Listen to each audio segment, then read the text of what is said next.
deal of giving Trump that money was that in office, Trump would move the American embassy from Tel Aviv to Jerusalem, and that he would recognize the Golan Heights as Israeli land instead of Syrian land, which it was. And he did both. And there's even a location now in the Golan Heights called Trump Heights, I think they call it, in commemoration of that.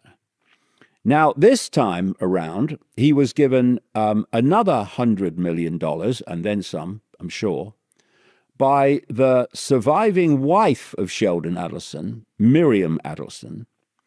And part of that deal is that Trump will, at some point in the presidency, recognize the whole of the land they call Israel as Israeli land, and will support the annexation of what is occupied land in the West Bank as Israeli land. And what's happening in Gaza is all part of this move, this process. And this deal with Miriam Adelson has been confirmed by the Haaretz newspaper in Israel and by another Israeli publication called The Forward and what have you. And at some point in his presidency, he will support the annexation of the West Bank. And I then look at these alternative media people, some of which have been around in this arena, knowingly in this arena for 5 minutes.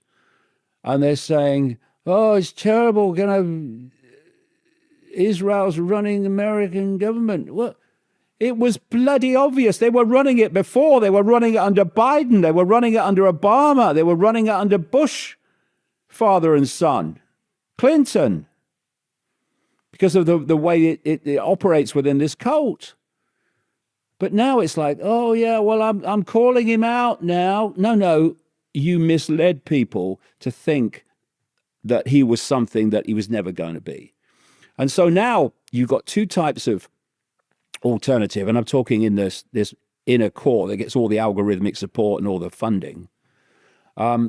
Those that are doubling down, like Alex Jones, doubling down all the time on Trump can do no wrong, Musk can do no wrong. And then you've got others that are saying, oh, well, I'm seeing the way it's going, and if I'm going to retain my credibility, I've got to start criticizing. Yeah, you're criticizing, mate, after it's a fait accompli. After you've got him over the line and put him in the office, in the power to do what he's doing, now you're calling him out. It's not what you say, mate. It's when you frickin' say it. And some of us were calling Trump out way back in 2015 when he was running for the presidency the first time. He's a con man. He's a complete con man. And if he ever told the truth, he would genetically implode from the shock. This is what we're dealing with. And it's the same with Musk. I mean, you look at Musk and what he's told shareholders over the years at Tesla and what have you, to build the price up. Oh, yeah, Elon, he says this car's going to come out and he's going to do this, he's going to do that. Oh, I'm investing in Tesla. Share price goes up, which has been the Tesla share price has been the whole basis of his so-called richest man in the world, which he's not. But he never delivered. And so when the share price came down again, he made more promises, never delivered on them. And he's a liar. That's what they do. And around the Trump regime is a network of AI billionaires who are orchestrating this AI takeover of the American government, yes, but it's happening all around the world. People like... Do you think Telsa as well, because they can push a button to stop your card dead? Do you think that's another form of control? Of course it is. I'll come to that in a second because it's a very interesting point. But you've got this guy, Peter Thiel.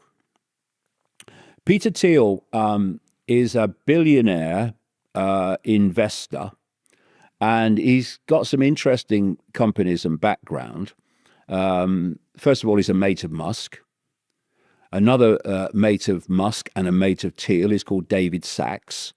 They are part of what is called the PayPal mafia.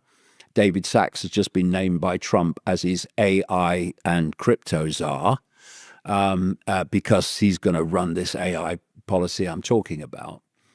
And Peter Thiel, with CIA money, by the way, started a company called Palantir.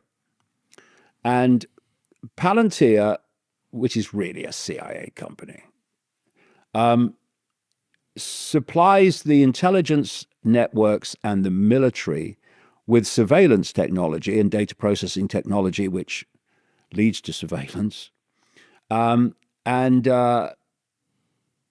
an organization, what they call a globalist organization. It wants this world government structure called the Bilderberg Group, started in the Bilderberg Hotel in Oosterbeek, Holland in 1954. Peter Thiel is on the steering committee of the Bilderberg Group.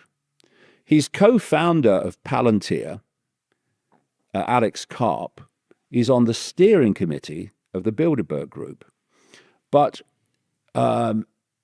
Thiel's political protege, whose political career he has funded from the start, presents himself to the public as an anti-globalist, and it's a bloke called J.D. Vance, who's currently vice president. And when you connect the dots from Peter Thiel into all these other billionaires and organizations, the whole Trump regime is being orchestrated by these people. And Trump is simply a frontman. And what he is now, unless there is some real jiggery-pokery to get him a third term, though there's, I wouldn't be surprised if J.D. Vance ends up with the presidency at some point, given his support by this group.